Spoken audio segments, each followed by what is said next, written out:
Hi everyone, it's Maria here. Welcome back to my channel.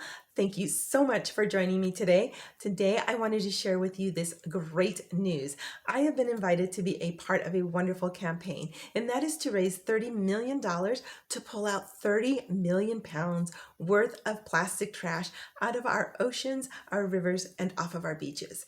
And so we are going to be teaming up with the Ocean Cleanup and the Ocean Conservancy, which they are both nonprofit organizations that are going to go ahead and head up the cleanup portion of this. So I am really excited about this because I was actually born in Corpus Christi, Texas, which is right next to the ocean.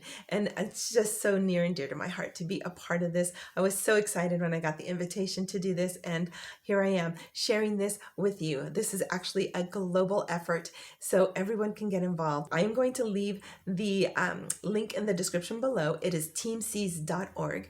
Please head over there, make your donation, and become a part of our team and this wonderful global effort that we are heading up so that we can pull out all that trash.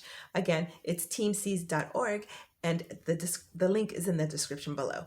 Thanks again, and I will see you in the next one.